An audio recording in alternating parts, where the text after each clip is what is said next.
peramalan, permodelan, ya. Jadi sangat-sangat penting. Nah, untuk kali ini kita akan mengikuti kuliah dari Ibu Dr. Yeni Herdieni dari Ilmu Komputer. Beliau ini sudah banyak juga meneliti kaitannya dengan penyakit dan hama dengan Pak Kikin, Pak Aunu, Bu Bu Elis yang dari Elis. Bahutan. Jadi harapannya bisa menambah, memperkaya muatan dari mata kuliah ini. Nanti mungkin tahun depan kita perbanyak nih Bu Yeni ya. Siapa, insya Allah. Dan harapannya juga saudara-saudara semua mahasiswa kalau ada yang mau penelitian topiknya ini nanti akan bisa melakukan penelitian ya. Tentunya nanti ditambah mata kuliah yang lain yang mendukung gitu ya. Saya kira itu. Silakan selanjutnya Bu Yeni. Baik, baik, terima kasih Pak Suryo. Sebelumnya mungkin saya ucapkan selamat pagi. Assalamualaikum warahmatullahi wabarakatuh. Salam sejahtera Waalaikumsalam. untuk kita semua. Mudah-mudahan semuanya dalam kondisi sehat walafiat ya, dan selalu menjaga kesehatan lah di masa pandemi ini. Jadi pertama saya ucapkan terima kasih nih Pak Suryo nih atas kesempatannya. Senang sekali bisa berbagi pengalaman, berbagi pengetahuan dengan teman-teman di sini, tapi juga mungkin saya juga pastinya juga banyak belajar dari teman-teman proteksi tanaman gitu ya. Jadi terima kasih sekali juga Ibu Hagia yang juga hadir di kuliah hari ini, juga teman-teman S2 ini semua ya. Terima kasih atas waktunya. Insya Allah pagi hari ini saya mendapat amanah nih dari Pak Suryo untuk menyampaikan materi terkait dengan perkembangan teknologi, terutama dalam bidang AI ya, artificial intelligence, kecerdasan buatan yang berkembang saat ini gitu ya, khususnya untuk dunia proteksi tanaman gitu ya, dan lebih spesifiknya lagi pada epidemiologi gitu, seperti itu. Jadi seperti tadi disampaikan oleh Pak Suryo bahwa alhamdulillah saya sudah bekerja sama juga dengan teman-teman dari proteksi tanaman dengan Profesor Auno. Udah cukup lama kita mengerjakan beberapa proyek penelitian. Pak Kikin kemudian terkait dengan padi gitu, waktu itu ada deteksi padi, kemudian whitefly, kutu putih ya. Kemudian dengan Ibu Elis tuh, dengan suaminya juga Pak, siapa namanya Pak lupa. Munif. Pak Munif ya, itu kita terkait dengan Jabon karena beliau dari silvikultur. Jadi insya Allah walaupun kita masih basisnya itu research base ya, tapi ada satu project yang waktu itu kita sudah coba apply di industri dengan Pak Budi, tapi waktu itu karena terkendala dengan infrastruktur masih ditunda gitu. Tapi kita sudah coba melakukan riset pada skala industri. Waktu itu kita dapat insinas dengan PT Arara Abadi untuk akasia, kasih karpa ya waktu itu. Jadi itu mungkin sekilas terkait dengan saya. Jadi saya memang dari ilmu komputer, lab riset saya adalah computational intelligence, tapi bidang spesifik riset saya itu adalah computer vision gitu. Jadi computer vision, predictive modeling, nah itu riset area saya. Baik, singkat aja saya coba mohon izin share materi yang sudah saya siapkan. Jadi saya coba memberi judul di materi kuliah hari ini itu Machine Learning untuk Epidemiologi Penyakit Tumbuhan. Nah ini mohon koreksi nanti apakah cocok apa enggak gitu ya. Jadi saya memberikan kuliah tamu pada satu kali pertemuan ini dan kalau nggak salah waktunya 1,5 jam maksimum, tapi mudah-mudahan 1 jam selesai, sisanya kita diskusi aja gitu ya. Jadi ada beberapa topik yang ingin saya nanti jelaskan di sini terkait dengan perkembangan AI, kemudian mungkin sedikit tentang apa sih machine learning gitu kan, kemudian bagaimana perkembangan teknologi machine learning itu pada saat ini gitu ya di dunia melalui review-review paper seperti itu. Baik, nah sebelum saya mulai ke bagian teknologi atau IT-nya, saya akan mulai dulu menjelaskan tentang sebetulnya kenapa teknologi komputer itu digunakan gitu ya. Jadi pada dasarnya teknologi itu digunakan untuk membantu manusia kan. Nah, membantu dalam hal apa? Nah, untuk lebih spesifiknya yang akan nanti saya jelaskan itu adalah membantu salah satunya dalam bidang analisis data gitu. Tentunya jauh dari sana kita menggunakan teknologi itu untuk apa? Untuk membantu pekerjaan sehari-hari, kemudian untuk monitoring dan seterusnya. Tapi saya hanya akan melihat dari satu perspektif modeling saja, yaitu dalam konteks data analytics gitu ya. Karena kita hari ini akan membahas tentang pemodelan seperti itu. Nah, jadi bagaimana sih sebetulnya manusia itu membuat keputusan gitu? Bagaimana manusia itu melakukan analisis data gitu? Kita bicara pada skala manusia aja. Nah, dalam melakukan analisis data atau membuat keputusan itu manusia itu melakukan beberapa tahapan gitu ya. Jadi yang pertama itu tentunya ketika kita memiliki masalah, kita harus memahami dulu sebetulnya masalahnya apa sih gitu kan. Nah, untuk bisa menjelaskan masalahnya apa, berarti kan itu kita mau menjelaskan current condition gitu kan. Dengan kata lain pertanyaan kita itu apa sih yang sedang terjadi gitu kan. Seperti sekarang misalkan ada apa COVID gitu kan. Apa sih yang terjadi saat ini? Pandeminya seperti apa sih gitu? Bagaimana sih data jumlah apa namanya kasus positifnya gitu? Atau misalkan di dalam dunia penyakit itu misalkan ada kutu putih itu menyerang. Nah, seberapa hebat sih penyebaran kutu putih itu dan seterusnya lah. Nah, itu yang pertama kali harus kita bisa jelaskan gitu kan. What happened? Apa yang terjadi gitu. Nah, untuk bisa menjelaskan apa yang terjadi itu, maka teknik analisis yang biasa kita pakai itu disebut dengan descriptive analytic. Nah, teman-teman statistik itu yang banyak melakukan analisis di bidang descriptive analytic ini. Jadi descriptive analytic ini menjelaskan kejadian yang sudah terjadi atau yang sedang terjadi. Jadi apa namanya past tense dan present tense lah ya kalau dalam bahasa Inggris itu bagaimana bisa menjelaskan gitu. Jadi kejadian lampau dan kejadian hari ini itu bisa kita jelaskan. Nah, kemudian setelah kita mengetahui apa sih yang terjadi, oh penyebaran hama, misalkan kutu kebulnya itu menyebar di beberapa wilayah dan seterusnya lah dengan tingkat severity-nya sekian misalkan gitu. Nah, kemudian naik lagi ke level yang ke atas, itu adalah mengapa itu terjadi? Mengapa penyebaran penyakit itu terjadi? Nah, kita mulai bertanya dengan pertanyaan why. Kalau yang sebelumnya what happened, nah sekarang why, kenapa itu terjadi? Nah, pertanyaan kenapa itu terjadi, itu yang kita sebut sebagai tahapan diagnostik analitik, ya kan? Di situ ada diagnostik analitik. Jadi menjelaskan kenapa itu terjadi. Nah, setelah kita bisa menjelaskan kenapanya, nah berarti kan itu dengan kata lain kita bisa menjelaskan apa ya, reasoningsnya gitu. Kenapa penyebaran penyakit itu terjadi? Apa faktor-faktor apa aja yang menyebabkan penyebaran penyakit itu terjadi? Nah, langkah selanjutnya setelah kita mengetahui itu biasanya yang paling penting itu adalah untuk early warning. Nah, ketika kita bicara bagaimana cara pencegahannya supaya hal itu tidak terjadi lagi, nah biasanya kita di situ melakukan tahapan forecasting. Jadi kalau forecasting itu kan apa future tense ya. Jadi kita mau menduga apa yang akan terjadi gitu. Jadi kita naik lagi ke tahapan yang lebih atas lagi yaitu melakukan predictive analytic atau forecasting analytic. Jadi kita melakukan pendugaan sebelum terjadi. Biasanya ini yang paling diperlukan untuk kegiatan-kegiatan monitoring baik di apa namanya di dunia tumbuhan maupun di bidang lainnya gitu ya. Nah, ada yang lebih canggih lagi saat ini, itu adalah di mana orang itu sudah mampu membuat beberapa keputusan gitu.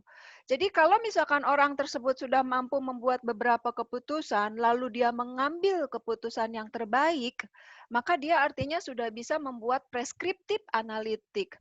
Jadi kalau di manusia itu, oke, saya udah punya solusi nih, ada alternatif A, alternatif B, alternatif C gitu.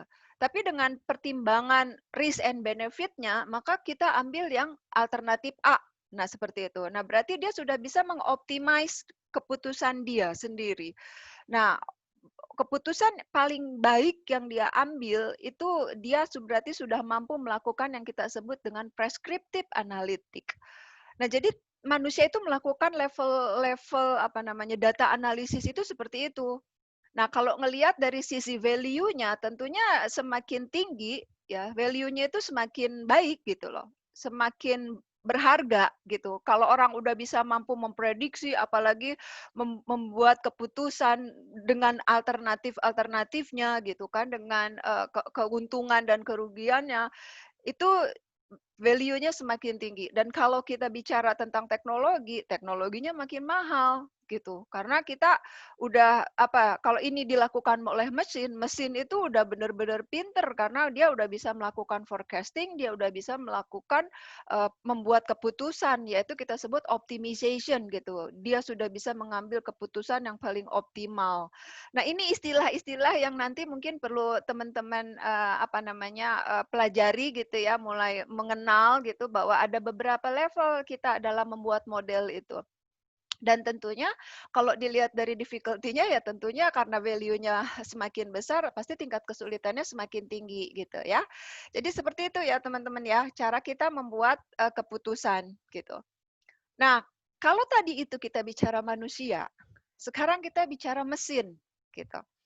Nah, kalau sekarang Anda mendengar istilah artificial intelligence 4.0 gitu kan, agriculture 4.0 itu sudah ada di ranah di dua ini. Jadi ada di machine learning, ada di artificial intelligence. Nah, yang hari ini akan kita bahas itu adalah bagaimana mesin membuat keputusan menggunakan dua teknologi ini, tiga lah ya boleh kita sebut gitu.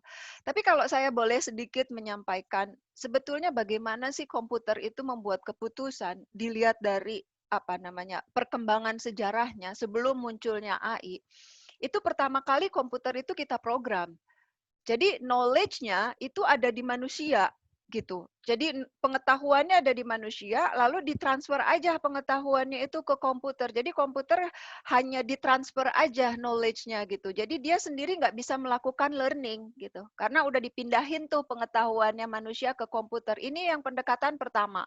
Jadi kita sebut dengan rule based decision making. Jadi kita bikin program if then else gitu. If then else itu dengan kata lain itu adalah kondisi-kondisi pengetahuan manusia yang kita terjemahkan ke dalam komputer. Itu yang pertama. Jadi komputer hanya membaca pengetahuan manusia. Tidak bisa learning, tidak bisa belajar dia. Kemudian berkembang lagi statistik. Nah, dengan adanya statistik, orang udah mulai nih membuat model.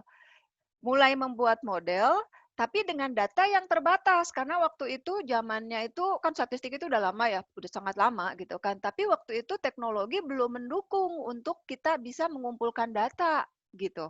Jadi data kita masih terbatas pada sampling. Kita ngambil sampling gitu kan, kemudian kita pelajari samplingnya, kemudian kita modelkan. Nah, itu yang biasanya terjadi di dalam statistik.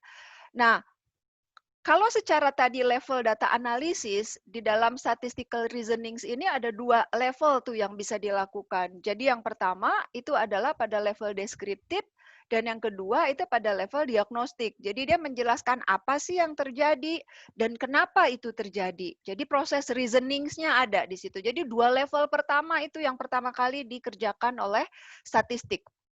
Ya, paham ya sampai sini. Jadi di situ sudah ada model, tapi datanya masih sedikit gitu. Nah, kemudian ketika teknologi itu berkembang gitu kan, data semakin mudah untuk kita peroleh gitu. Nah, data semakin mudah untuk kita kumpulkan. Nah, data semakin banyak, akhirnya orang mulai mempelajari bagaimana caranya mesin ini bisa belajar sendiri dengan data yang cukup besar. Nah, dari situ kemudian mulai masuk teknologi machine learning.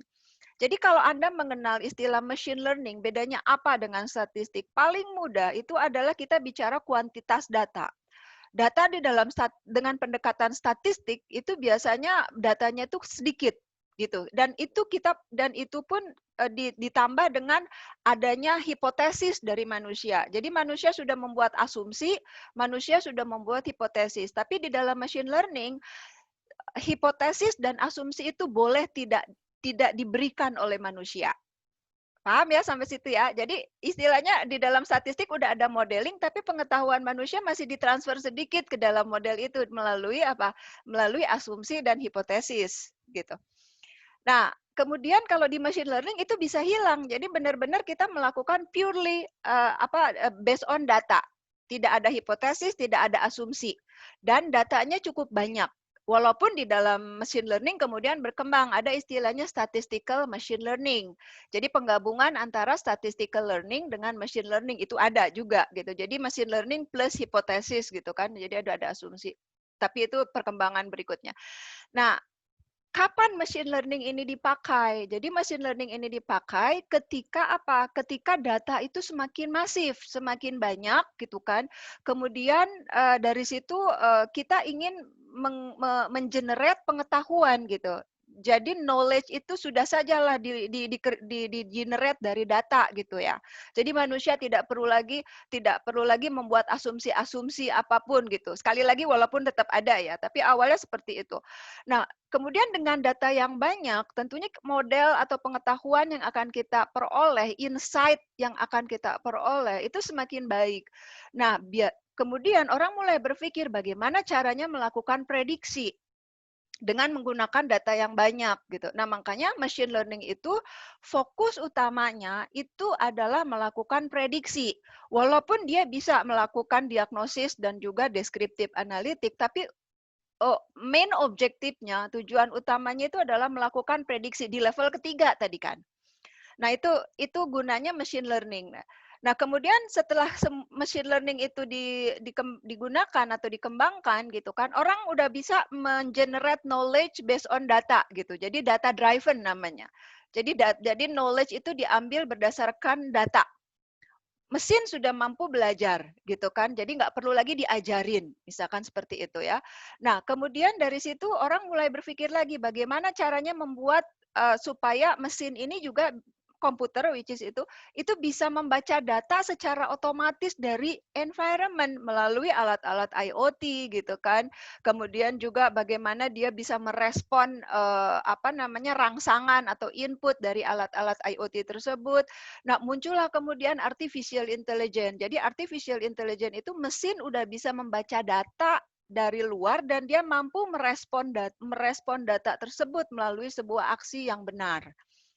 Jadi kalau di machine learning itu cuma model aja, cuma pengetahuannya, tapi dia tidak memiliki bagian untuk bisa menangkap input, tidak. Tapi ketika mesin itu udah punya kemampuan untuk menerima input dari berbagai macam sensor, maka dia itu kita sebut dengan teknologi AI gitu ya. Jadi AI itu udah ada complex behavior itu maksudnya udah ada environment, udah ada alat IoT, dan udah ada yang kita sebut sebagai agent. Agent itu mesinnya, mesin learningnya gitu kurang lebih ya.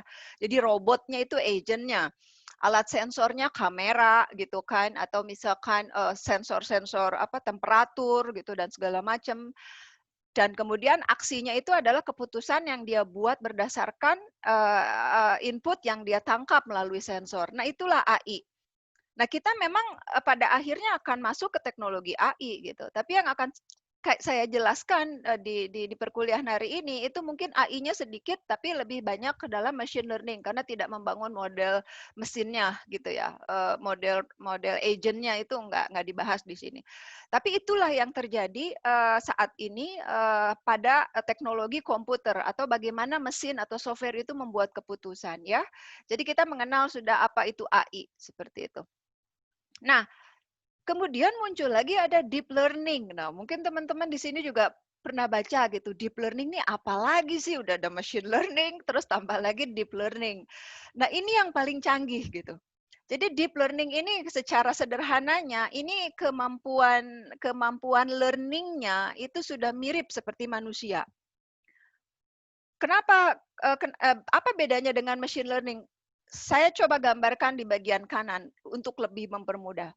Jadi AI ini adalah universe-nya, ya kan? Jadi universe-nya, kemudian di dalam universe tersebut itu ada machine learning, ada deep learning. Nah, deep learning itu adalah subsetnya dari machine learning karena teknologi machine learning itu banyak. Algoritma machine learning itu banyak banget. Nah, deep learning itu adalah salah satu dari algoritma yang ada di dalam machine learning. Itu satu. Kemudian yang bikin canggihnya apa di deep learning itu? Jadi deep learning ini dia sudah memiliki proses learning yang hampir sama seperti manusia. Terutama pada bagian apa? Pada computer vision ya, terutama pada bagaimana manusia itu bisa merekognisi objek gitu. Jadi kalau Anda pelajari di dalam teori neuroscience, di dalam otak manusia itu ada dua bagian. Ada dua bagian otak yang berfungsi, satu untuk mendeteksi objek, dua untuk menentukan lokasi dari objek tersebut. Nah, deep learning ini udah bekerja seperti itu. Ada bagian yang mendeteksi objek, ada bagian yang mendeteksi lokasi. Kurang lebih seperti itu. Dan itu sudah dilakukan semuanya oleh komputer. Jadi mendeteksi objek, kemudian merekognisi objek, itu sudah fully otomatis dilakukan oleh komputer. Itu yang dilakukan oleh deep learning.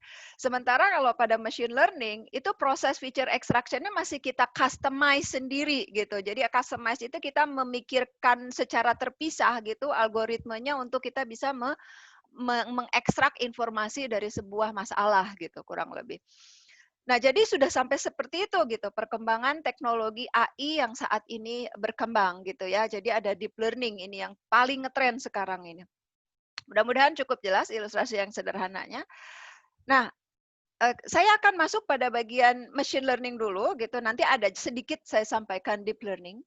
Jadi apa sih sederhananya machine learning itu gitu. Jadi machine learning is about designing algorithm ya. Jadi bagaimana kita membuat sebuah algoritma yang bisa mengekstrak informasi dari data yang kita punya. Itu gimana gitu, automatically gitu. Jadi ada 3 bagian yang harus kita punya. Tentunya pertama bahan dasarnya ya, itu oil-nya itu adalah data. Data is oil di dalam machine learning. Nggak ada data, nggak mati gaya gitu kan. Jadi data pertama. Kemudian datanya pun harus banyak gitu kan. Kemudian yang kedua itu adalah di dalam machine learning kita mampu membuat algoritma untuk membuat supaya komputer itu mampu melakukan learning. Berbeda dengan pendekatan pada zaman dulu, di mana yang learning itu manusia, kepintaran manusia itu dipindahin ke komputer gitu. Nah sekarang enggak, di machine learning ini mesinnya memang bisa learning gitu. Jadi kemampuan learning itulah yang diperlukan, yang memerlukan algoritma gitu ya. Jadi algoritma.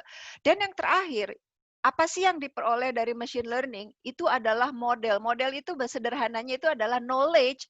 Jadi setelah dia punya data, dia pelajari datanya, dia dapat knowledge. Kalau manusia kan gitu kan, dapat pengetahuan. Nah, pengetahuan itulah yang direpresentasikan dalam komputer itu dengan model istilahnya. Jadi kita nanti akan bikin model gitu seperti itu. Kurang lebih seperti itu sih ya. Jadi itu yang akan nanti kita coba pelajari satu persatu gitu kan. Bagaimana melakukan learningnya, kemudian seperti apa sih model yang dilakukan atau yang dihasilkan gitu. Jadi itu terkait dengan machine learning. Nah, ini mungkin jangan dulu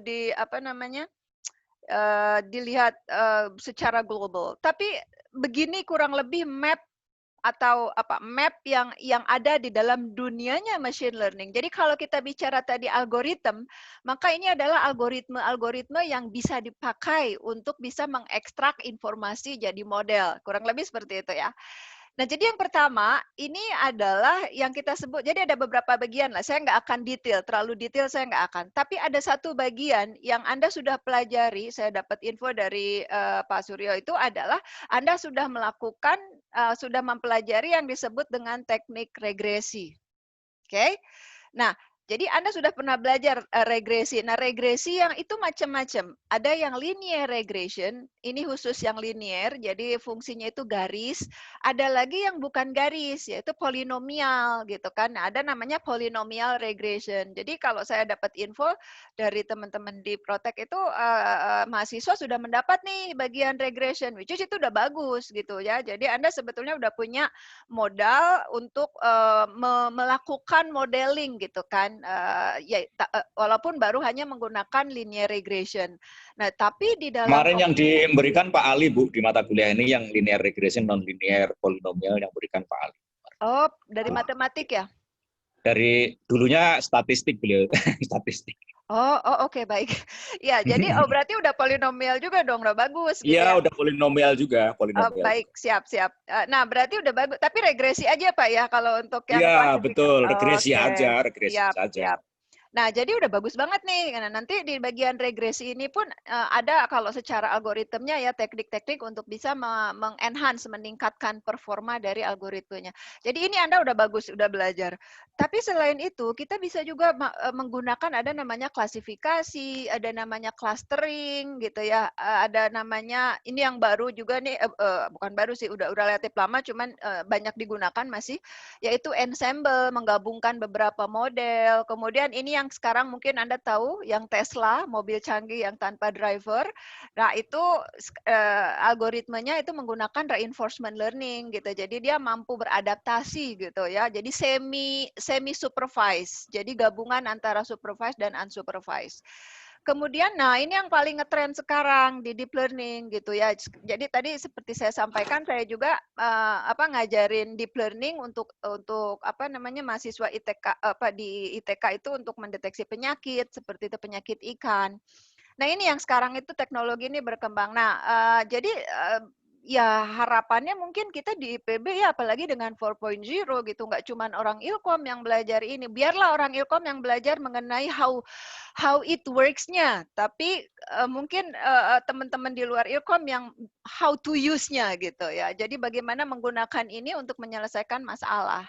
Mungkin kurang lebih seperti itu ya. Nah, sebetulnya jadi apa sih model itu gitu kan. Jadi saya mau cerita tentang model dulu. Yang tadi kan ada data, ada learning, ada model. Model itu apa sih gitu. Jadi kan seperti Anda belajar regresi, kan Anda kalau belajar regresi itu Anda dapat sebuah fungsi kan. Ini katakanlah linear regression. Nah, ini adalah fungsinya. Nah, fungsi inilah yang nanti akan kita sebut sebagai generalisasi. Jadi sebetulnya model itu adalah sebuah generalisasi. Jadi kalau misalkan, oke, saya kalau misalkan ke Bogor nih hari Sabtu dan hari Minggu, pasti macet deh. Kenapa? Karena setiap Minggu dan Sabtu, Sabtu dan Minggu, setiap waktunya itu selalu macet gitu. Itu saya bisa mengeneralisasi. Nah, itu yang kita sebut sebagai fungsi atau model. Jadi model ini yang nanti akan kita gunakan untuk menyelesaikan masalah gitu. Nah, inilah yang kita sebut sebagai tadi pengetahuannya. Jadi pengetahuan itu adalah model, model itu adalah fungsi kalau di dalam bahasa matematiknya gitu, function. Jadi intinya kalau ini contohnya saya punya data, nah kemudian saya punya data biru dan data merah, nah saya pakai fungsi ini, kemudian saya bisa memisahkan deh data itu. Kurang lebih seperti itu. Jadi knowledge means function kalau di dalam pemodelan gitu ya. Anda sudah tahu gitu. Jadi sama aja mau itu linear, mau itu non-linear atau polinomial sama aja. Jelas ya, seperti itu ya. Nah, sekarang saya baru mau masuk ke dalam bidang teman-teman nih. Mungkin saya juga perlu banyak belajar di sini. Jadi, seperti yang saya pernah pelajari di dalam penyakit itu ada 3 yang munculnya penyakit itu kan. Jadi ada host-nya pastinya, kemudian ada patogennya, dan kemudian ada environment. Tanpa adanya ketiga komponen ini, penyakit nggak akan terjadi gitu kan kurang lebih. Jadi itu kombinasi dari ketiga komponen tersebut. Nah, kalau misalkan kita kaitkan dengan tadi, dengan dunianya machine learning, itu sekarang ini komputer modeling itu udah banyak banget. Jadi ini saya cuplik dari beberapa dari paper, various techniques of computer modeling and simulation visualization machine learning techniques, artificial intelligence, multiple regression, itu sudah banyak digunakan untuk bisa memahami bagaimana hubungan antara patogen, antara hostnya yaitu tanaman, patogen, dan juga environment gitu. Jadi udah banyak gitu. Nah, makanya mungkin tadi kalau tadi Pak Surya berharap mahasiswa ada yang mau masuk ke dalam dunia modeling, itu bagus sekali gitu ya. Jadi mudah-mudahan nanti saya bisa bantu. Nah, ini mungkin sekilas aja beberapa paper yang saya coba sampaikan, tapi banyak sebenarnya gitu ya.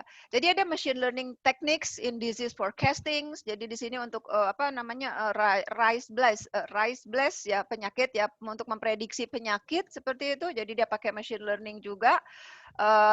Ini juga cukup bagus gitu papernya. Kemudian ini ada lagi nih, ini menarik nih. Jadi network in plant epidemiology. Jadi kalau di dalam modeling itu ada namanya satu bagian namanya tuh apa namanya social networks kalau sekarang kalau kita bicara human ya karena ada socialsnya di situ. Jadi di dalam dunia modeling social network itu kita merepresentasikan problem itu pakai graph. Nah, ternyata saya baca-baca, oh di dunia plan epidemiologi juga udah banyak yang pakai graf. Kenapa? Ya tadi, karena tadi munculnya penyakit itu ada 3 komponen. Ada host, ada patogen, ada environment. Jadi orang sudah mulai nih memodelkan sekarang namanya networks in plan epidemiologi. Ini lebih seru. Kenapa? Karena banyak menggabungkan menggabungkan 3 komponen tadi gitu ya. Nah, ini ada beberapa teknik yang dijelaskan di sini dan juga kemudian teknologi yang bisa kita gunakan gitu ya. Jadi untuk disease spread. Nah, memang kalau papernya sih lebih banyak yang penyakit manusia ya tentunya ya. Tapi sih sudah mulai banyak sekarang untuk tumbuhan juga gitu. Kemudian ada lagi ini saya baca itu Landscape Epidemiology of Plant Disease gitu. Jadi di sini dia mencoba menjelaskan juga beberapa algoritma ya yang terkait dengan epidemiologi gitu. Jadi cukup bagus juga gitu. Nanti Anda coba baca. Dan mungkin yang terakhir yang tadi saya sampaikan itu adalah deep learning gitu. Jadi deep learning udah banyak dipakai untuk mendeteksi penyakit tanaman atau tumbuhan seperti itu ya. Jadi itu mungkin sekilas beberapa paper yang saya sampaikan gitu dari perkembangan teknologi machine learning saat ini gitu. Nah, ini contohnya nih yang pakai deep learning ya. Jadi dari paper tersebut ini ada penyakitnya dan kemudian penyakitnya ini bisa ditandai di dalam machine learning itu jadi bisa diekstrak informasi penyakitnya itu melalui gambar seperti ini. Di mana penyakitnya, seberapa severity-nya itu udah bisa dibaca. Jadi 2 minggu lalu saya menjelaskan untuk penyakit ikan. Jadi saya coba buat program untuk mendeteksi penyakit ikan dengan deep learning dan berhasil untuk bisa mendeteksi lesion-nya gitu. Jadi di situ ada di ikan juga ternyata ada namanya white spot. Jadi kayak kutub putih gitu. Jadi ada white spot di banyak ikan katanya. Nah, saya coba apply, mungkin Anda bisa cek di YouTube saya kalau mau lebih detail gitu kan, tergantung algoritmanya gimana, saya sampaikan detail dengan programnya. Nah, ini juga contohnya sama lah ya, seperti itu. Nah, itu kurang lebih, berdasarkan riset itu, kalau Anda sekarang mengenal regresi, nah dia membandingkan gitu, ternyata model NN itu lebih baik dibandingkan regresi gitu. Dilihat dari R-square-nya juga lebih tinggi dibandingkan yang regresi, dilihat dari error-nya juga dia lebih rendah dibandingkan regresi. Apalagi kemudian dia bandingin juga dengan support vector machine. Nah, ini support vector machine ini algoritma dalam klasifikasi juga gitu ya, algoritma lain di dalam machine learning dan ternyata berdasarkan riset dia support vector bisa lebih baik kinerjanya karena di sini Anda lihat R-square-nya juga udah cukup bagus gitu kan, kemudian error-nya juga jauh lebih rendah dibandingkan regresi. Itu kurang lebih lah ya. Jadi itu yang saat ini berkembang.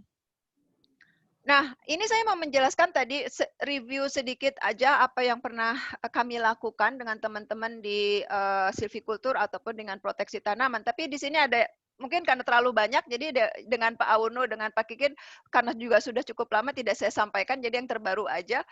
Jadi ini dengan Ibu Elis gitu dan Pak Munif, kita waktu itu mencoba melakukan riset untuk daun jabon gitu ya. Jadi penyakit daun jabon kita analisis dengan 2 data. Jadi yang pertama dengan data daunnya dan yang kedua dengan data citra mikroskopisnya. Jadi karena kita mau ngamatin juga patogennya seperti itu. Jadi itu berjalan 2 tahun alhamdulillah risetnya. Dan ada apps-nya. Jadi rencananya apps-nya itu waktu itu mau dipakai untuk praktikumnya mahasiswa silvikultur sih saya propose gitu. Cuman nggak tahu apakah itu udah berjalan apa enggak. Itu tinggal masalah eksekusinya aja sebetulnya. Nah, ini pakai praktikum aja, Bu. Nah, ini saya pakai aja praktikum tuh. Bagus itu, Pak. Benar, supaya datanya kekumpul. Karena udah jadi, Pak, aplikasinya. Mobile apps udah jadi, udah dibikinin sama anak Telkom. Sayang kalau nggak dipakai.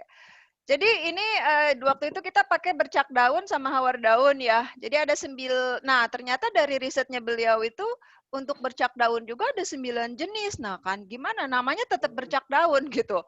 Tapi dari gambarnya itu beda-beda. Nah jadi dari penelitiannya Ibu Elis itu ada 9 jenis bercak daun yang kita gunakan. Jadi beliau kumpulkan dari beberapa tempat. Kemudian untuk apa namanya dan 11 bercak daun pada 5 kota yang berbeda. Nah, ini beda-beda namanya bercak daun dan ini juga hawar daun. Jadi kalau bagi saya orang awam itu ya susah gitu kan, orang bercak daunnya aja macam-macam gitu variasinya. Nah, itulah teknologi itu kita pakai gitu di sana. Nah, itu pertama. Jadi satu jenis penyakit aja beda gitu kan cirinya, simptomnya gitu. Nah, yang jadi challenge lainnya lagi adalah bahwa dalam satu daun itu bisa terdapat lebih dari satu penyakit. Nah, ini contohnya kan, dalam satu daun ada bercak daun dan ada hawar daun. Nah, terus gimana gitu? Ya harus kita pisahin gitu kan. Jadi yang mana yang bercak, mana yang hawar gitu. Nah, jadi itu kita gunakan juga data seperti ini gitu. Jadi satu daun ada yang penyakitnya lebih dari satu gitu. Nah, caranya gimana? Teknisnya saya general aja ya menyampaikan teknologinya. Jadi pertama, kita coba ambil beberapa sampel dari gejala penyakit ini, kemudian kita pelajari sampel itu. Jadi ini adalah contoh sampel bercaknya, kurang lebih seperti itu. Ini hanya bukan 5 tapi banyak gitu ya. Jadi di sini kita ambil beberapa contoh apa namanya lesion dari setiap penyakit. Jadi ini contoh lesion dari bercak daun dan ini dari hawar. Kita crop dari itu. Nah, itu yang nanti akan kita jadikan sebagai template untuk kita melakukan scanning pada gambar gitu kan. Itu kita pelajari. Nah, bagaimana cara mempelajarinya? Tadi ada algoritmenya yang kita sebut dengan discrete pakai wavelet lah. Wavelet itu artinya kita ubah ke dalam ruang frekuensi. Mungkin saya nggak akan detail menyampaikan itu. Jadi ini ada gambar. Kemudian saya bisa ambil gambar spektrumnya. Jadi ini adalah spektrumnya, koefisien aproksimasinya, dan ternyata spektrum dari dua penyakit itu berbeda gitu. Jadi kenapa saya ngambil spektrum? Karena spektrum punya keunggulan banyak dibandingkan saya hanya bermain warna, bentuk secara visual gitu. Jadi saya bermain di area spektrum, di area frekuensi. Nah, ternyata beda frekuensi untuk bercak dan untuk hawar gitu. Jadi kita sudah bisa dapatkan informasinya ini dan kemudian itu yang nanti akan kita coba apa namanya gunakan untuk mencari di mana penyakitnya atau untuk mendeteksi penyakitnya. Nah, ini kalau Anda lihat di sini di model ini kita bisa berhasil ada yang bercak, ada yang hawar gitu di dalam satu daun dan kemudian kita beri label. Jadi ini contoh dari aplikasinya ya. Jadi kita capture dari aplikasinya. Kalau Anda lihat di bagian ini, nah ini ada namanya. Kemudian juga ada apa namanya probability-nya gitu. Jadi ada tingkat kepercayaannya. Jadi ada ini bercak 0,92, ini bercak 0,8. Nah, ini yang satu daun satu penyakit. Ya. Ini untuk yang apa tadi ya, hawar apa bercak? Ini hawar ya kalau nggak salah ya. Jadi ini sama juga gitu. Di sini kalau Anda lihat di sini kita bisa dapetin apa namanya probability-nya ini berapa persen gitu kan, berapa persen tingkat kepercayaannya dan seterusnya gitu. Nah, dari sana kita juga kemudian melakukan testing dan training ya. Dari hasil testingnya kita dapatkan akurasinya itu 84 dan saya yakin kalau dipakein deep learning ini bakal meningkat gitu hasilnya. Jadi waktu itu ini kita belum pakai metode deep learning di sini. Dan yang kedua itu adalah mikroskopisnya. Jadi saya juga belajar tuh. Nah, kenapa saya senang kalau melakukan riset di luar komputer gitu. Karena ya belajar juga gitu. Jadi patogen, saya baru belajar ini patogen. Jadi patogen itu satu penyakit bisa disebabkan oleh beberapa patogen kalau nggak salah gitu ya. Nah, jadi ada yang kita observasi ini ada 6 patogen. Jadi ada Pestalotia. Nah, nih lihat aja, bayangin kalau bagi kita orang komputer sih, aduh ini nama Pestalotia aja macam-macam gitu kan waktu itu. Jadi ini Pestalotia aja jenisnya macam-macam nih. Ini kode dari Ibu Elis. Belum lagi Kulfularia juga, aduh gitu. Jadi kita belajar banyak di sini. Mahasiswa saya juga belajar untuk mengenal ini. Kemudian ini ada Coletricum, kemudian ada Rhizoctonia, ini juga beda-beda.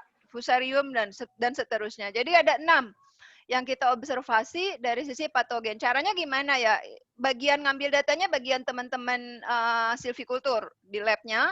Kita belajar, kita ngamatin aja, kita dapat fotonya, kemudian fotonya yang kita modelkan seperti itu. Ya, jadi ini yang kita dapatkan data-datanya dari labnya Bu Elis. Nah, kemudian kita lakukan dengan pendekatan yang hampir sama dengan yang tadi daun gitu. Cuman ini pada citra mikroskopis. Nah, ternyata untuk yang citra mikroskopis pun masih bisa dipakai gitu kan algoritma yang tadi itu. Jadi kita pakai pendekatan frekuensi juga. Ternyata dari setiap patogen itu bisa memiliki spektrum yang berbeda juga sehingga kita bisa recognize gitu. Jadi itu yang kita lakukan dan sekarang yang ini tuh sudah bisa diotomatiskan oleh si deep learning gitu. Jadi waktu itu zamannya belum terlalu inilah untuk tapi memang deep learning itu ada kendala, terutama infrastruktur karena mesinnya harus bagus untuk melakukan learning gitu. Jadi ini kita lakukan dengan pendekatan yang sama dan kemudian untuk yang apa namanya untuk yang citra mikroskopis ini akurasinya sedikit lebih tinggi dibandingkan yang itu tapi masih 87. Sebenarnya masih bisa kita enhance sih saya yakin karena ini baru satu tahap risetnya. Seperti itu ya. Nah, itu yang apa tadi? Nah, yang sudah kita coba implementasikan di industri itu adalah ini. Apa namanya penyakit akasia crassicarpa. Jadi ini yang dengan Parara lagi PT Arara Abadi dengan Pak Budi itu teman dulu di proteksi juga. Jadi kita melakukan pengambilan data di plantation, kemudian kita ambil foto-fotonya seperti itu.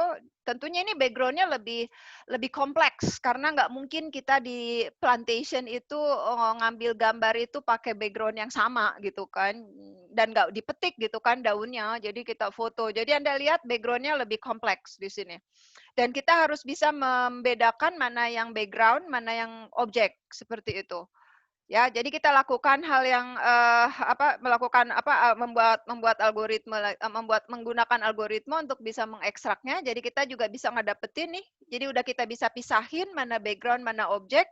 Kemudian dari objeknya itu kita ekstrak informasinya gitu ya. Akhirnya kita bisa dapetin bisa mengekstrak informasi itu dengan baik dan kita akurasinya cukup baik waktu itu. Jadi untuk pelatihannya 96, tapi untuk pengujiannya 87 gitu seperti itu. Jadi kalau Anda bicara model yang baik itu bukan 100% karena kalau 100% dia mungkin saja overfitting terhadap data yang kita punya. Jadi kalau di modeling itu 85 90 masih acceptable gitu untuk prediksi. Nah, ini yang saya cerita tadi kalau ini untuk yang kita kembangkan di mobile application yang akan digunakan di PT Arara waktu itu. Jadi kita bikin library-nya, ini biasa aja sih, aplikasi biasa. Tapi yang paling ininya adalah bagian identifikasinya. Sorry, saya nggak masukin. Jadi ada bagian identifikasi. Kalau ini untuk koleksi di lapang, jadi dari plantation, kemudian ini datanya seperti apa, dan nanti ada hasilnya. Maaf, saya nggak ke-capture ke sini, ketinggalan satu. Dan ini udah diuji coba juga, kita ke lapang pakai mobile apps, kita foto, kemudian ini diajarin waktu itu pegawainya untuk pakai apps tersebut. Udah sampai situ sih tahapannya, cuman waktu itu sayangnya terkait dengan masalah apa namanya license dan seterusnya lah yang masih belum solve gitu di situ. Mungkin itu yang tadi kita bicara. Nah, apa sih yang tadi dilakukan? Nah, kalau dari sisi analitik tadi, kita baru pada 2 tahapan. Yang pertama tadi deskriptif, tapi pada pendekatan image ya, kita pakai image dan itu memang bidang utama saya gitu di computer vision gitu. Jadi ngolah gambar, mendeteksi objek dan seterusnya. Jadi yang dilakukan itu di 2 level, di deskriptif dan tadi dilakukan di diagnosis. Jadi untuk identifikasi penyakit itu sudah di level kedua, diagnosis gitu. Kenapa penyakit itu, bagaimana ciri-cirinya. Nah, itu sebetulnya sudah diperoleh hanya melalui gambar gitu. Seperti tadi dapetin spektrum penyakit A, spektrumnya begini, penyakit B, spektrumnya begini. Nah, itu berarti menjelaskan kenapa penyakit itu dan apa penyakitnya, maksudnya seperti itu. Nah, yang berikutnya saya akan sampaikan, mudah-mudahan masih sempat gitu. Ini adalah bagaimana caranya melakukan analisis level ketiga. Gitu ya. Jadi tadi melakukan level 1 dan level 2 tapi pakai gambar. Nah, sekarang level ketiganya nggak pakai gambar gitu. Nah, saya akan coba menjelaskan di sini adalah model prediksi. model prediksi itu cukup tadi di level ketiga. Jadi kita melakukan forecasting, ya kan, apa yang akan terjadi. Dan ini yang paling penting untuk early warning system, gitu, untuk pencegahan. Nah, yang akan saya jelaskan hari ini itu adalah melakukan prediksi dengan data time series. Jadi melakukan prediksi pun itu banyak jenisnya. Jadi ada yang pakai pendekatan time series, ada juga yang nggak pakai pendekatan time series. Jadi misalkan kayak apa? Misalkan kayak saya mau, kemarin itu saya bikin dengan Profesor Indra Jaya itu untuk deteksi penyakit ikan. Jadi saya memberikan scoring pada ikan itu. Jadi ikan itu kalau penyakitnya sekian, skornya berapa dan seterusnya. Nah, itu saya melakukan, bisa digunakan untuk melakukan prediksi gitu ke depannya dengan memberikan skor. Tapi itu bukan time series. Nah, kalau ini adalah time series yang akan saya jelaskan. Dan ini adalah hanya salah satu algoritme yang akan digunakan untuk melakukan pendugaan dengan time series. Jadi sebetulnya banyak. Nah, oke, oleh karena itu saya akan jelaskan dulu apa sebetulnya data time series, gitu ya. Jadi kalau Anda lihat di gambar ini, jadi kita merecord data dalam periode waktu tertentu. Misalkan kalau di kemarin ini ini data pasang surut, jadi pasang surut dalam periode waktu tertentu. Nah, kalau ini mungkin kalau epidemiologi itu terkait dengan tadi misalkan kemunculan penyakit gitu kan dalam periode waktu tertentu kayak COVID lah. Sekarang epidemiologi COVID kita kumpulin data kasus positif dalam periode kurun waktu tertentu. Nah, itu yang akan kita olah. Jadi time series itu namanya ya. Nah, jadi apa itu time series? Adalah serangkaian observasi data yang terurut dalam waktu. Jadi harus terurut dalam waktu. Jadi misalkan ini satuannya menit gitu kan, 60 menit, jadi datanya seperti ini. Kemudian apa misalkan di sini datanya X gitu kan. Nah, ini datanya seperti itu. Kemudian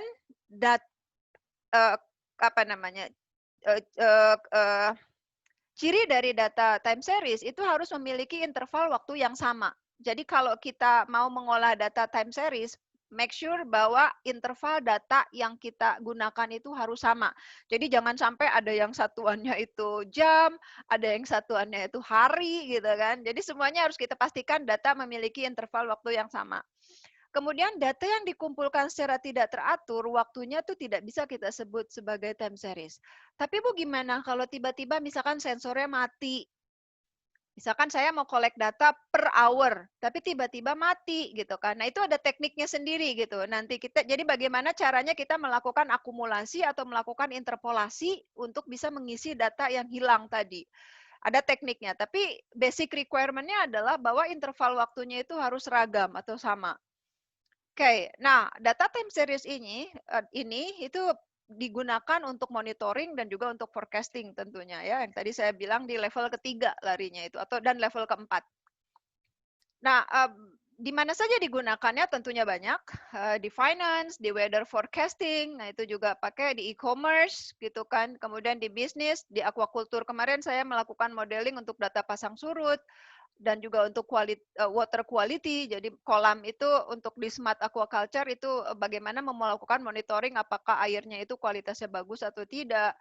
Kemudian di bidang epidemiologi tentunya bisa kita gunakan untuk disease forecasting, jadi berapa banyak kemunculan penyakitnya. Itu yang hari ini akan saya coba introduce gitu ya untuk epidemiologi bagian yang itu.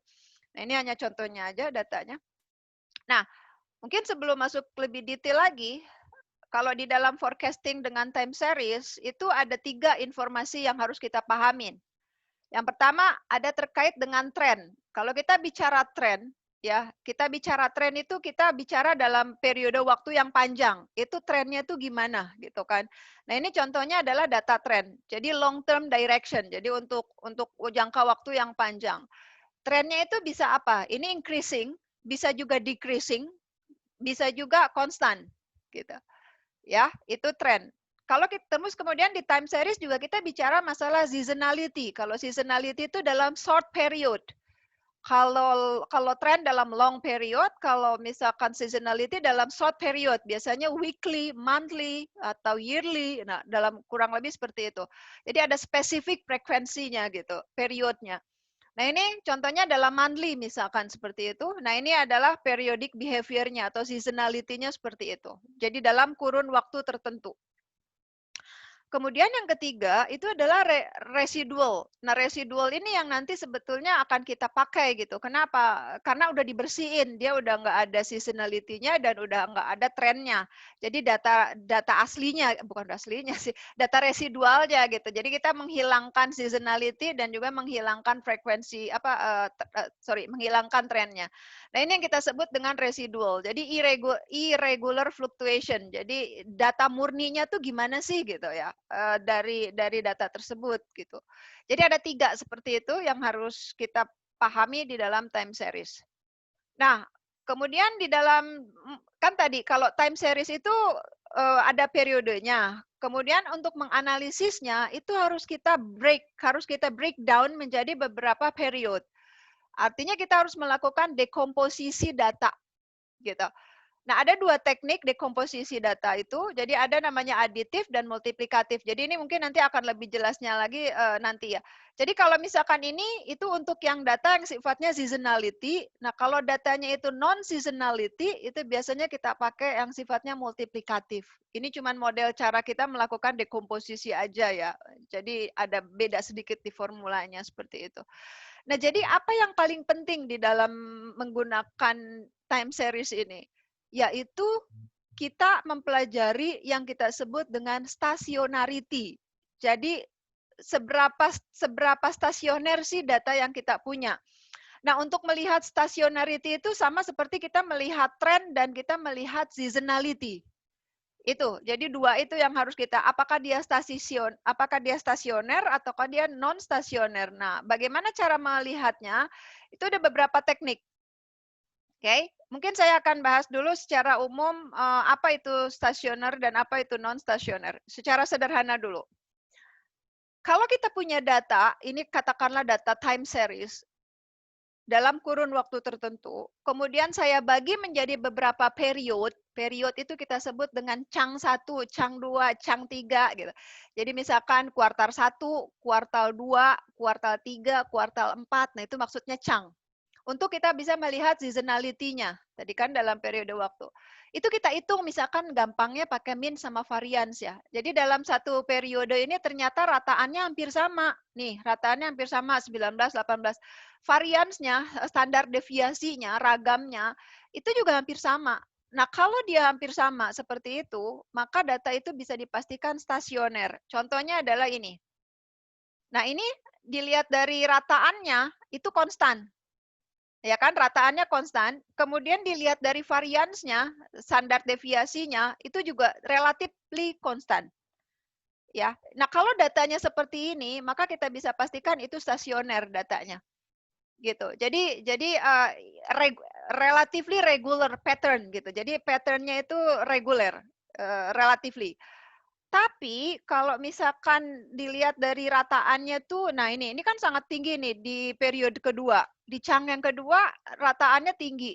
Kemudian variance-nya juga misalkan di sini tinggi.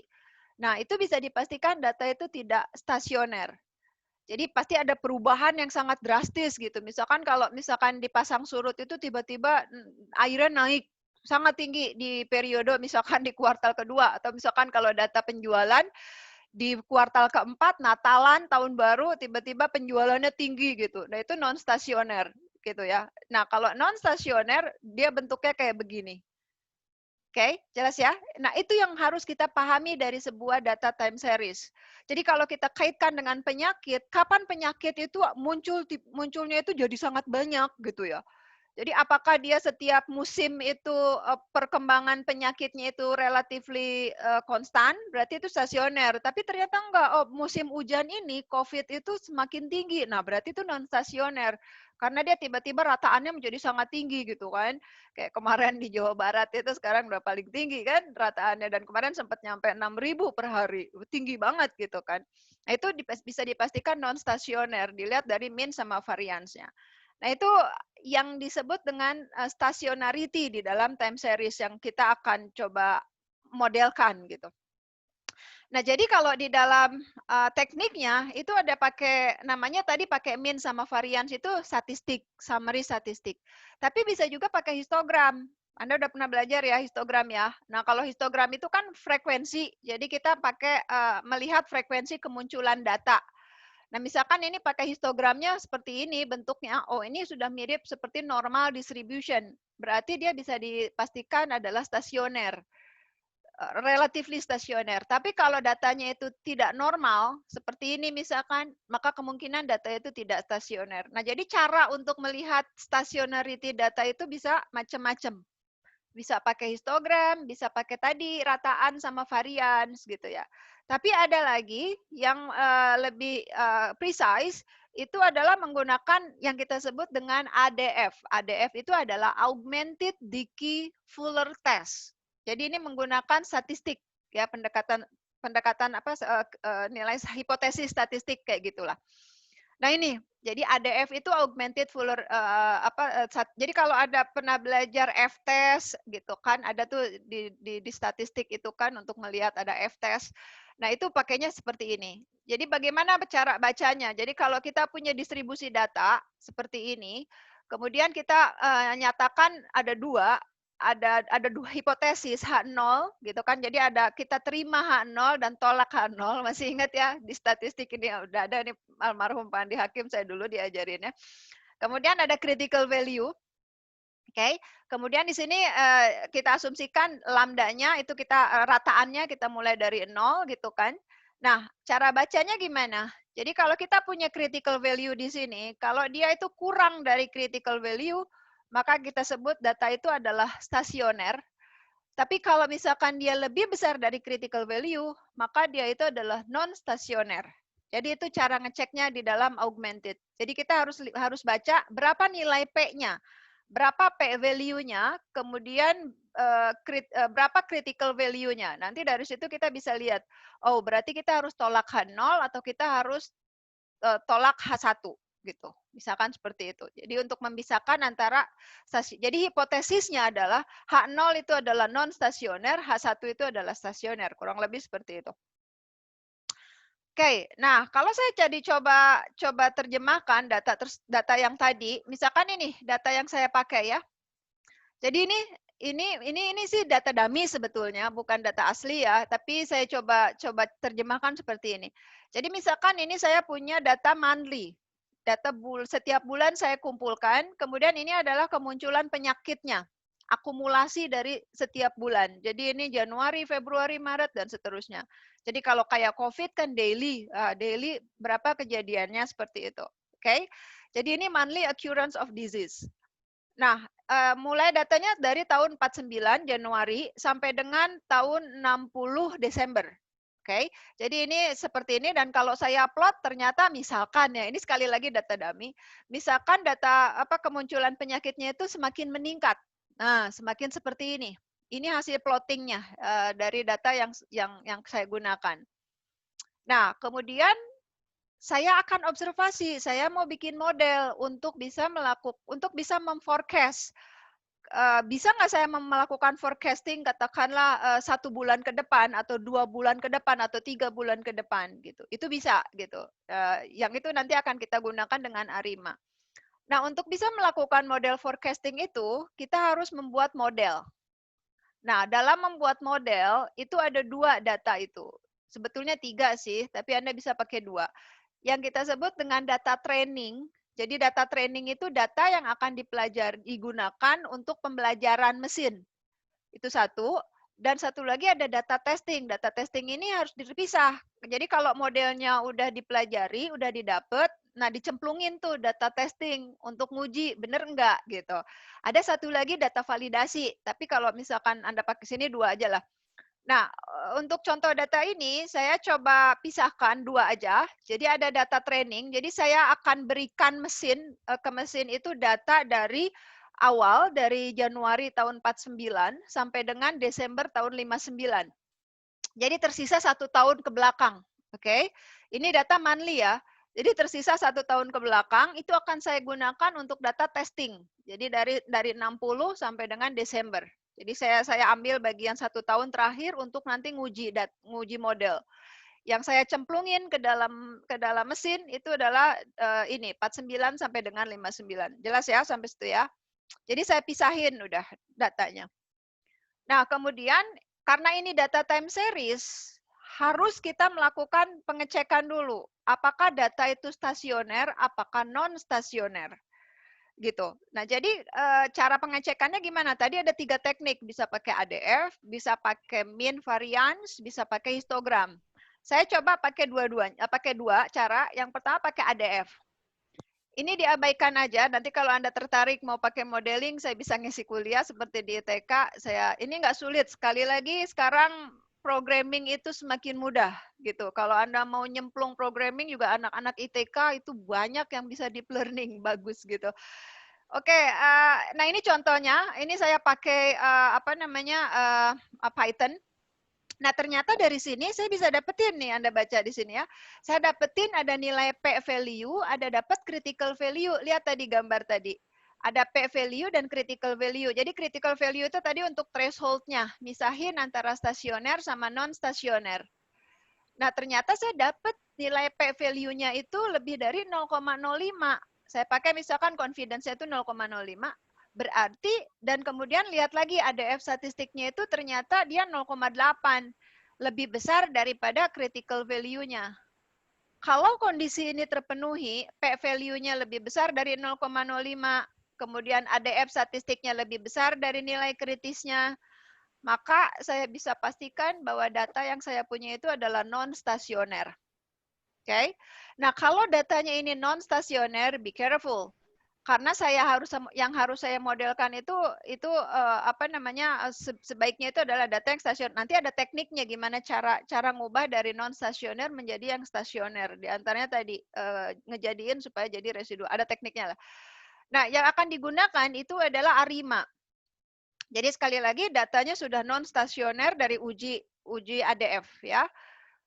ARIMA itu apa? ARIMA itu salah satu algoritma yang ini juga diterapkan di dalam deep learning juga gitu. Jadi deep learning mirip karena ini regresi ya, modelnya regresi. Jadi regresinya dia udah nggak linear lagi pastinya, non linear. Kemudian di dalam ARIMA ini ada 2 teknik yang digunakan, yaitu autoregresi, jadi regression sebetulnya, dan moving average. Jadi ada 2 ini, makanya namanya ARIMA. A-nya autoregresi, MA, moving average. Jadi moving average. Jadi 2 teknik. Nah, di dalam model ARIMA ini ada beberapa jenis. Ada beberapa tipe yang kita akan gunakan, yang saya gunakan itu adalah SARIMAX. Jadi ini bedanya apa SARIMA dengan ARIMA? Mirip saudara kembar. Kalau ARIMA tidak ada seasonality-nya. Kalau SARIMA itu ada S-nya, ada seasonality-nya. Jadi saya dapat informasi seasonality-nya. Makanya saya pakai seasonality. Oke, dan nanti ada kita ambil variasinya itu maksimum. Oke, nanti aja lah untuk detailnya, yang penting Anda tahu dulu. Nah, ini contoh hasil observasinya. Jadi tadi kan datanya itu non stasioner. Nah, itu harus kita ubah menjadi relatively stasioner. Jadi saya ambil residualnya, saya buang trennya, saya buang seasonality-nya, saya pakai trennya, residualnya, dan ini data residualnya dari yang tadi itu. Jadi residualnya ini seperti ini. Oke, nah ini yang nanti sebetulnya dipakai untuk forecasting gitu. Kemudian ini saya histogramkan. Anda lihat kalau histogram, kalau tadi ngelihat data pakai histogram itu ternyata normal, berarti dia sudah seasonality kan? Sudah stasioner kan, maaf. Jadi ini sudah relatively stasioner karena datanya data residual. Jadi kalau Anda lihat dari sini min-nya relatively constant. Kemudian ada variance-nya juga ini relatively constant, ya kan? Variance-nya ini relatively sama. Jadi bisa dipastikan histogramnya juga normal. Jadi ini sudah terdistribusi normal.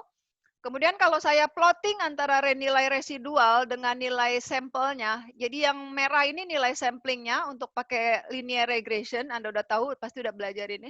Kemudian saya tembak dengan data residualnya, ternyata bentuknya bagus, seperti ini, jadi fitting dia. Dan kenapa tadi di bagian awal ini autokorelasinya tinggi, karena di sini di awal-awal itu belum ada pattern, tapi kemudian di ke belakang itu polanya sudah mulai teratur. Jadi kalau Anda lihat di autokorelasi itu adalah korelasi antar periode. Jadi misalkan tadi kuartal 1, kuartal 2, kuartal 3 gitu. Nah, korelasi antar kuartal itu dinyatakan dengan autokorelasi. Jadi ini adalah antar kuartalnya. Kalau misalkan seperti ini, berarti itu relatively constant, jadi stasioner. Jadi data ini kalau dibaca ACF-nya, regresinya itu adalah cut off namanya, bukan lay down. Itu istilah aja sih ya. Jadi menunjukkan bahwa dia itu adalah stasioner. Nah, udah kalau itu udah oke, kita udah bikin model nih dari sini, udah dapat modelnya. Kemudian kita tembak dengan data testing. Oke, saya beri nama modelnya itu result. Ditembak pakai data testing. Nah, untuk resultnya Anda lihat di sini ya. Tadi kan yang saya pakai data testing itu tahun 60, 1 tahun ke belakang. Jadi ini 1 tahun ke belakang, 60 yang ini. Nah, Anda lihat di sini ada berapa warna. Jadi yang merah ini data aktualnya, tadi kan sampai Desember tahun 60. Kemudian saya bikin 3 model prediksi nih. Yang satu itu mulai prediksinya dari tahun Januari 58 sampai ke akhir sampai ke tahun 60, Desember 60.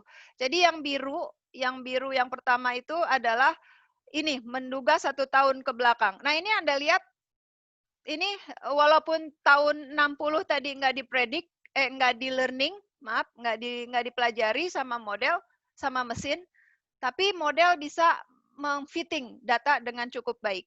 Jadi Anda lihat di sini hasil fittingnya udah lumayan bagus.